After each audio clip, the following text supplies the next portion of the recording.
Jésus. Alléluia. Alléluia. Gloire à Jésus. Alléluia. Alléluia.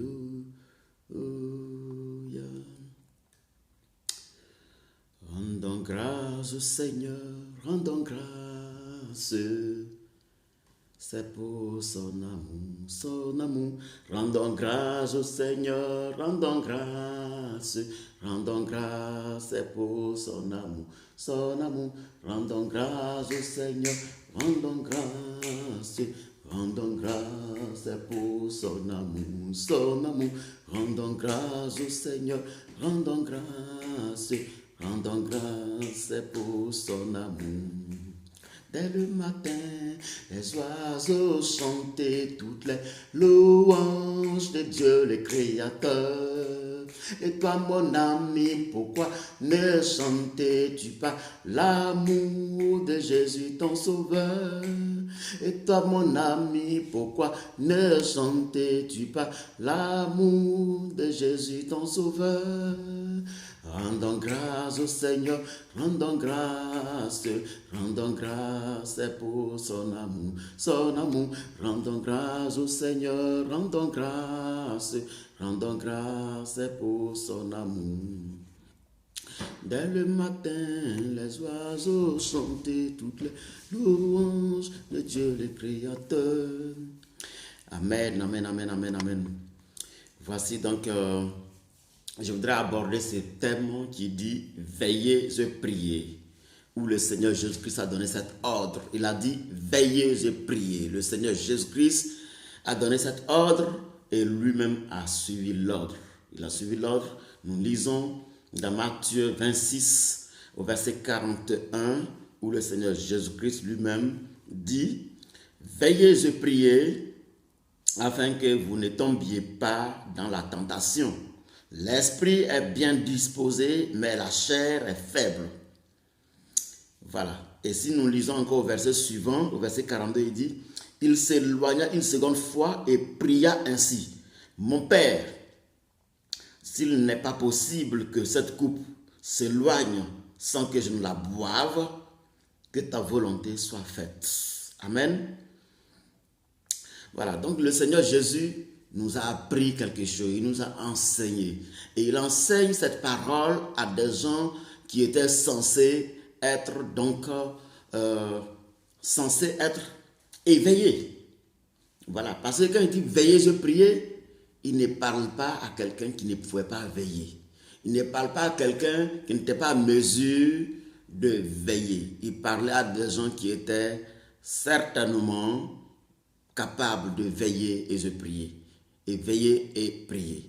Donc, il ne disait pas à un enfant, à un mineur, veille et prier. Il ne disait pas à un bébé, veille et prier. Il ne dit pas à quelqu'un qui n'était pas capable. Il parlait bien à quelqu'un qui en était capable. Et c'est pourquoi Jésus donne cet ordre, il dit, veillez et priez. Et quand il parle, il ne s'agit pas de quelqu'un qui dort, qui peut veiller. Quelqu'un qui dort ne peut en aucun cas veiller. Donc, il ne s'agit pas de quelqu'un qui dort. Il ne s'agit pas non plus de celui qui s'enivre. Quelqu'un qui s'enivre de l'alcool ne peut non plus veiller. Donc il ne s'agit pas de quelqu'un qui s'enivre de l'alcool ou de la débauche qui peut veiller. Jamais. Celui qui s'enivre de l'alcool ou de la débauche ne peut pas veiller. Il ne s'agit pas non plus de celui qui ne prie pas. Celui qui ne prie pas ne peut pas veiller. Quelqu'un qui ne prie pas en aucun cas ne peut veiller. Car c'est celui qui prie dont l'esprit est éclairé. Celui qui prie, le Saint-Esprit vient éclairer son esprit. Le Saint-Esprit vient et lui transmet des messages. Le Saint-Esprit vient et son esprit est éveillé. Son esprit voit et lit. Et là, le Saint-Esprit est là. Donc, il ne s'agit pas de celui qui ne prie pas, qui peut veiller. Il ne s'agit pas non plus de celui qui il ne s'agit pas non plus de celui qui ne s'examine pas. Celui qui ne s'examine pas ne peut en aucun cas veiller ni prier. Il ne s'agit pas aussi de celui qui n'écoute pas. Celui qui n'écoute pas, il n'a pas donc l'écoute. Il n'est pas attentif, il ne peut pas veiller, il ne peut pas veiller ni prier. Donc, Jésus s'adressait bien à des personnes qui étaient capables, qui étaient à mesure, qui pouvaient donc veiller et qui, normalement, devraient le faire. Et il s'agit pour nous aujourd'hui. Pour nous, Jésus a laissé cette parole pour nous, pour que nous puissions veiller et prier. Et veiller et prier, pourquoi? Parce que celui qui ne veille pas et qui ne prie pas tombe facilement dans le péché. Celui qui ne veille pas et ne prie pas ne peut pas voir les obstacles au-devant de lui. Celui qui ne veille pas et ne prie pas ne peut pas voir les oppositions, les attaques, les barrières et les éviter.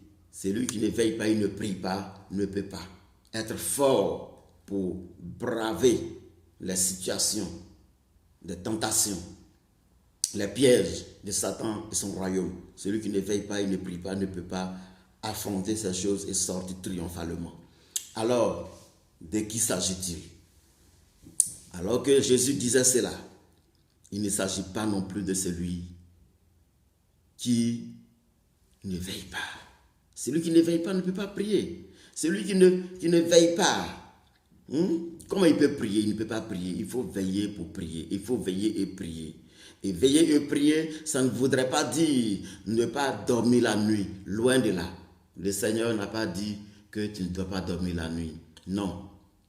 Mais malgré que la nuit est faite pour dormir, malgré que tu peux aussi dormir la nuit, mais il te dit veille et prier. Donc ce qui veut dire qu'il y a des moments où tu es contraint d'abandonner ton sommeil. Il y a des moments où tu es appelé. Ça veut dire quoi? Ça veut dire que même si tu veux dormir, tellement l'esprit est là, l'esprit t'interpelle, l'esprit te dit lève-toi et prie. Et tu te lèves, tu commences à louer le Seigneur, tu commences à prier, tu commences à méditer la parole, tu commences à lire la parole de Dieu, tu commences à t'imprégner donc des éléments qui peuvent te permettre d'être dans l'éveil. Voilà, donc, mais qui peut donc veiller? Qui peut donc veiller et prier? Qui peut? C'est seulement la personne qui fait le contraire de tout ce dont nous avons cité jusqu'ici. De tout ce dont je viens de parler jusqu'ici, la personne qui fait le contraire de tout cela, c'est celui-là qui peut donc veiller et prier, comme a dit le Seigneur Jésus-Christ. Voilà. Donc, que signifie veiller alors? Veiller veut dire simplement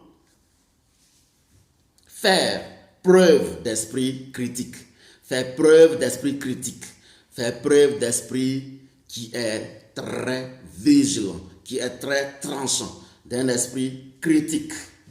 Faire preuve de suffisance d'attention.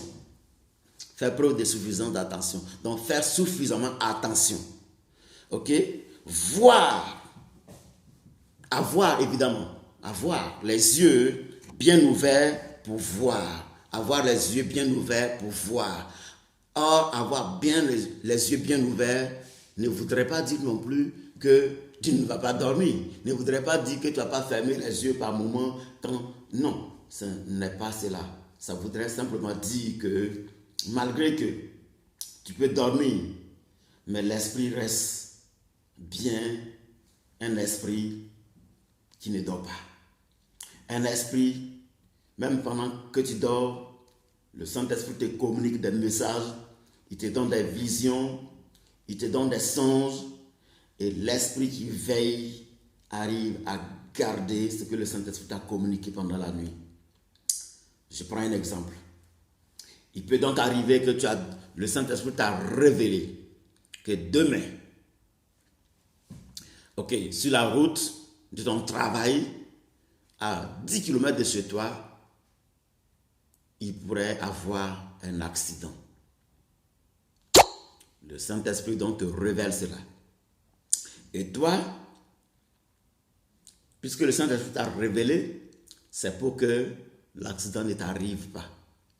C'est pour que toi, quand tu te lèves, L'esprit t'a dit, par exemple, que l'accident devrait avoir lieu à 8 heures. Or, il se pourrait que, il se devait que tu passes par là à 8 heures. Mais puisque le Saint-Esprit t'a révélé que la chose se passerait à 8 heures, alors toi, qui es un homme qui veille, qui es un homme qui voit, ayant vu ces choses, tu te mets à l'abri. Oui, même si tu dois passer par cette voie, tu ne passeras plus à 8 heures. Tu passeras peut-être à 9 heures. Ou tu passeras à 7 heures, bien avant l'heure de l'accident, parce que tu es prévenu. Voilà. Donc, veiller, prier n'est pas un fait de charnel simplement. C'est vrai que le corps que nous avons est ce temple dont le Saint-Esprit parle. Le Saint-Esprit dit, le corps est le temple, son temple. Le temple du Saint-Esprit, c'est notre corps. Mais pour que nous puissions veiller, prier comme il se doit, comme il convient pour nous que l'esprit soit bien éclairé. L'esprit soit bien, l'esprit, celui qu'on appelle l'esprit critique, l'esprit illuminé, l'esprit, en fait, prévenu, l'esprit qui ne marchande pas, l'esprit qui prête attention à tout ce qui se passe, l'esprit qui a l'oreille, qui entend, l'esprit qui a les yeux et qui voit, l'esprit qui sait faire attention à lui-même. Donc, voilà. Et donc, le Seigneur Jésus va arriver, trouver que ses disciples, ceux-là qui étaient censés veiller, prier avec lui, ils pionçaient correctement.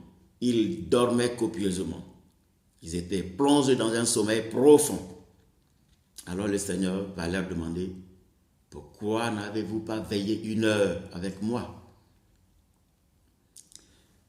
Oui, la chair est faible, mais l'esprit est bien disposé. La chair est faible, c'est-à-dire le corps aussi, il est faible, naturellement faible, mais l'esprit est bien disposé. L'esprit bien disposé, c'est donc l'esprit qui veille.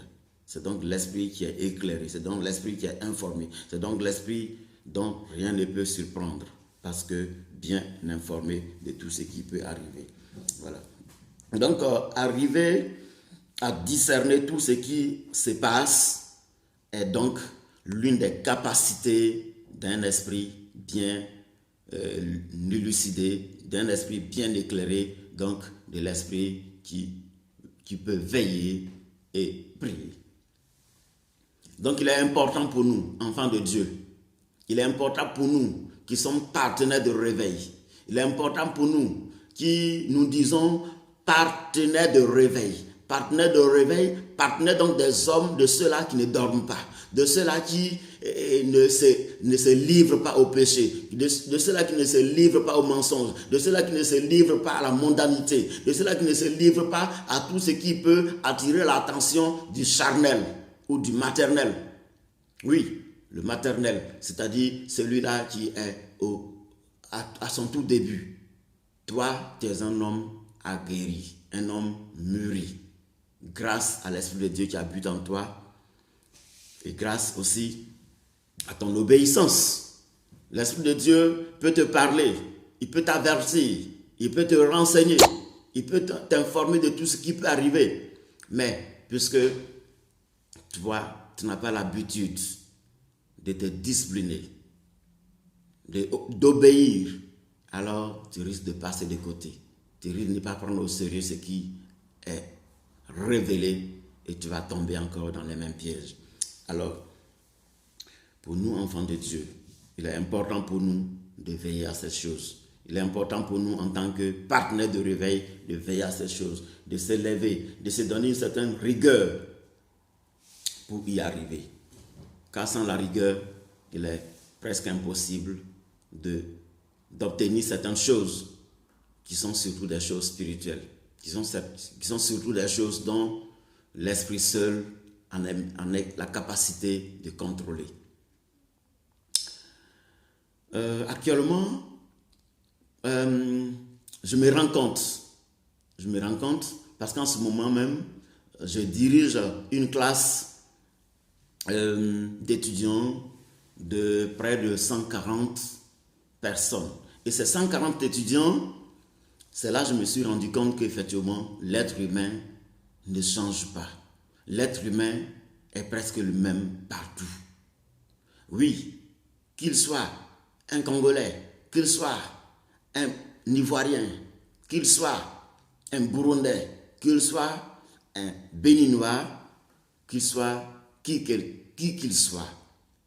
qu'il soit même en Europe ou qu'il soit en Afrique, si seulement tu ne prends pas l'engagement de te détacher des mauvaises habitudes, des vieilles habitudes, lesquelles te suivaient quand tu n'avais pas connu Christ, il est difficile de s'en débarrasser, il est difficile d'obéir, il est difficile de pouvoir veiller et prier. Il est difficile, d'ailleurs, il est difficile de se discipliner. Vous voyez, je n'ai donné qu'un seul règlement dans la classe. Je n'ai dit qu'il fallait simplement ne pas apporter autre message que les messages concernant le cours. Donc j'ai demandé aux étudiants n'apporter aucun autre message que le message qui concerne le cours. Voilà.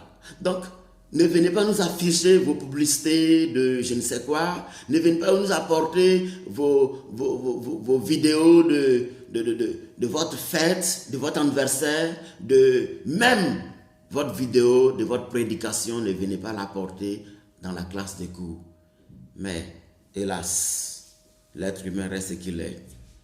Il y a bien d'étudiants qui ont bien lu, qui ont bien pris connaissance de ce qui a été dit comme règlement en classe, mais qui s'en vont pour apporter, parce qu'ils ont bien chanté, ils viennent présenter, voici. Parce qu'ils sont modératrices, alors ils viennent présenter, voici, je suis un bon modérateur. Parce que, voilà, il a pris une belle photo, quand il passait en ville à quelque part où il y a de belles fleurs, il vient, il poste, voici. Alors pour ces comportements, ça démontre clairement que tu n'es pas discipliné. Tu n'es pas discipliné. Et un esprit qui veille, un esprit éveillé, c'est un esprit discipliné. C'est un esprit obéissant.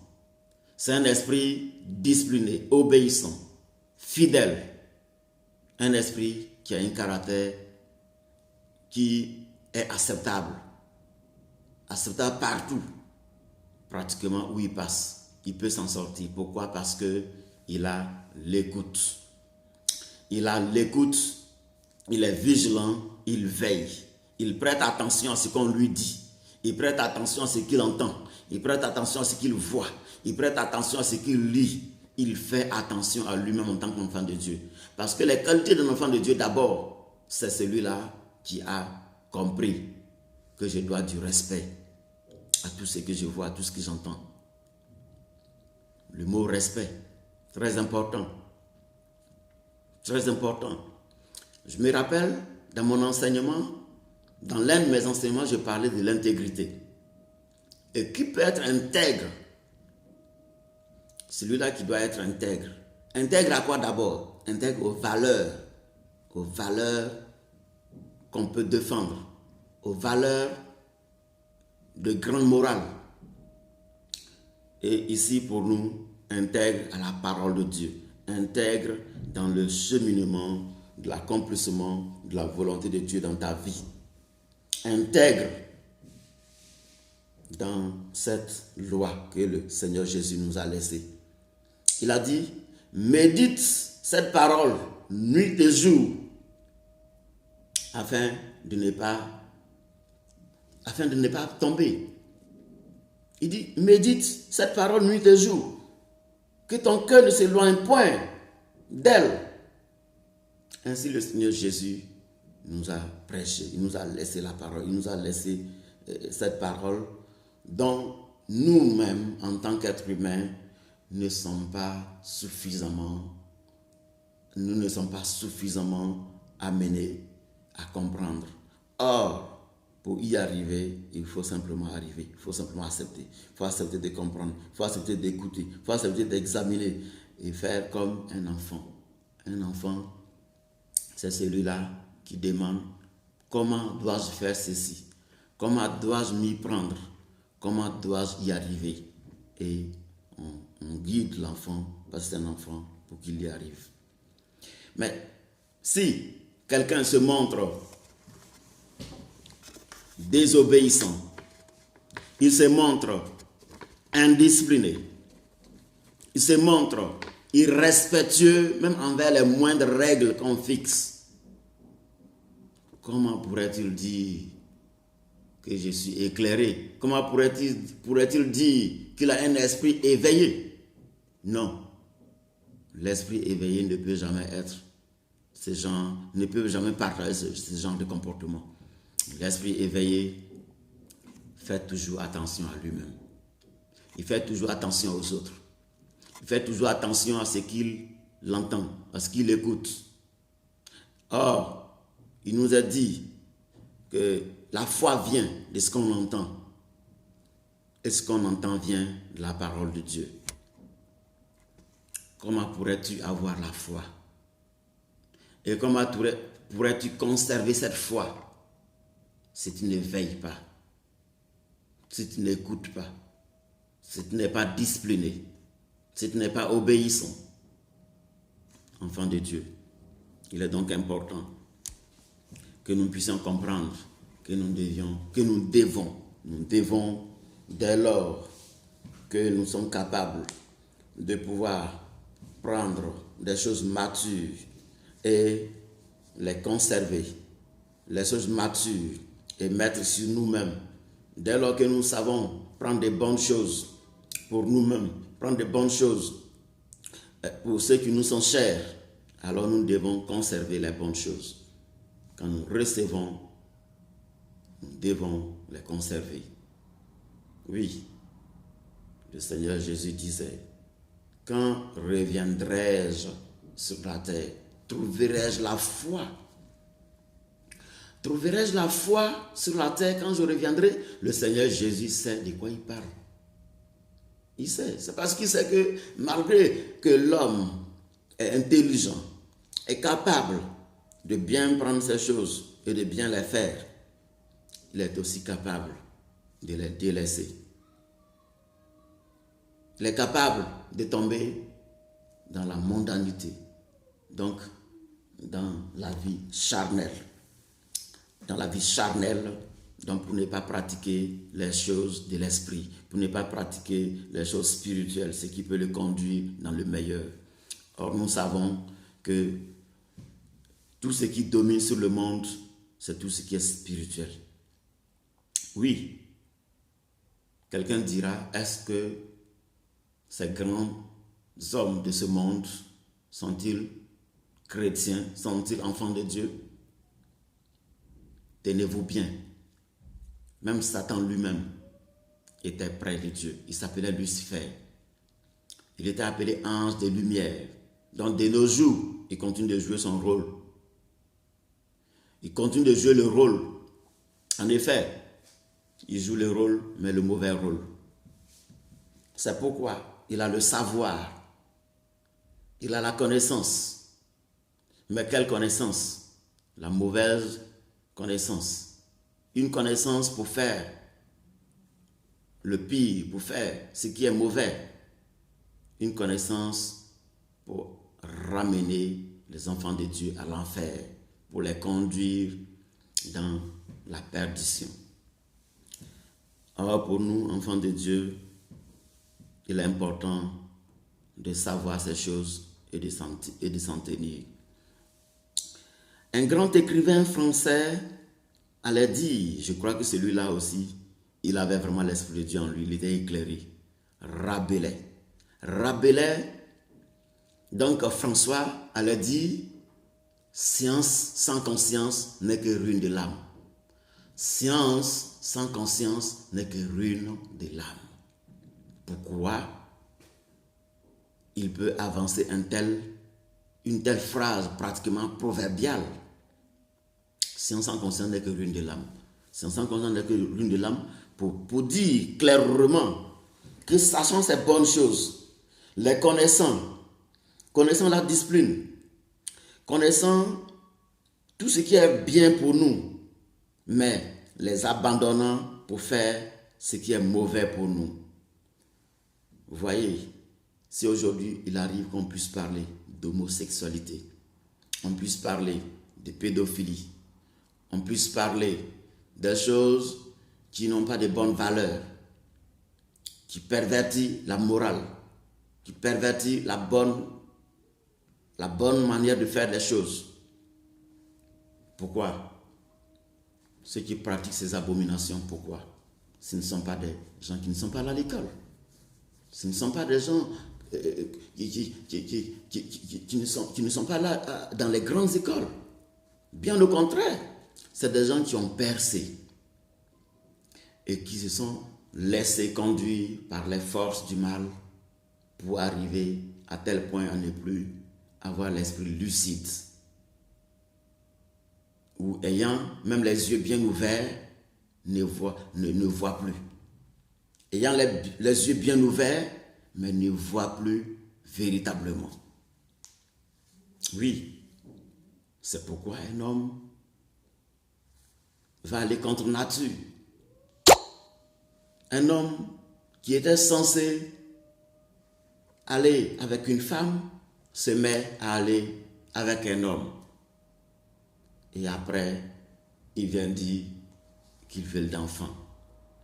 Et sans cela encore, le diable est tellement mauvais, le diable leur donne toutes les possibilités pour qu'ils arrivent encore à adopter des enfants. Alléluia. Que Dieu nous aide. Que de telles abominations ne soient même pas citées parmi la cité des enfants de Dieu. Que de telles abominations soient bannies de la présence de Dieu, de la présence des enfants de Dieu au nom de Jésus-Christ. Voilà. Donc, pour parler un peu de ces choses, pour nous interpeller, pour interpeller enfants de Dieu que nous sommes, pour interpeller filles de Dieu, fils de Dieu, pour interpeller intercesseurs, pour interpeller partenaire de réveil. Le partenaire de réveil, c'est qui? C'est celui-là qui a connu que Jésus revient bientôt et qui se prépare pour la venue de Jésus. Qui se prépare comme à la chambre haute, qui crie, Saint-Esprit, viens, viens, plénitude de l'Esprit, remplis-moi et conduis-moi dans la véracité des choses, dans l'accomplissement parfait de la volonté de Dieu, pour que le Seigneur Jésus revienne pour nous délivrer de ce monde complètement gâché par le péché, gâché par le mal, gâché par Satan et son royaume, et dont même tu ne veuilles même plus faire confiance en quelqu'un, parce que le mal a perverti le cœur de l'homme. Le mal a perverti le cœur de l'homme. Alléluia. Alors, abandonnons-nous à Jésus. Abandonnons-nous franchement à la conduite du Saint-Esprit, que le Saint-Esprit nous inspire véritablement afin que nous arrivions donc à marcher conformément, à prier conformément, à ramener suffisamment les âmes du Seigneur Jésus-Christ au salut, afin que le Christ revienne nous chercher comme il a prévu. Que toute la gloire, l'honneur revienne à Jésus-Christ, et que cette parole fasse du bien à mon frère, à ma soeur, à l'intercesseur, aux partenaires de réveil, à tous ceux qui écouteraient cette parole. Que le Seigneur Jésus bénisse leur vie, que le Seigneur Jésus-Christ mette la joie, la paix, mette la soif de rechercher les bonnes choses, de marcher véritablement dans le droit chemin afin d'y arriver. Seigneur Jésus, en terminant, je prie que tu me donnes de faire mieux, de parler encore mieux de ta part, et que ton esprit, surtout, ne m'abandonne point. Que ton esprit me conduise, que ton esprit m'éclaire, que le Saint-Esprit, mon Dieu, mon roi, me donne d'avancer, vaille que vaille, coûte que coûte, afin de glorifier toujours ton nom, de marcher toujours dans la voie de la vérité, la voie de la véracité, la voie de Jésus-Christ Nazareth. Merci Seigneur. Louange et gloire à toi, Alpha et Oméga. Que tous les partenaires de réveil soient bénis au nom de Jésus-Christ. Amen.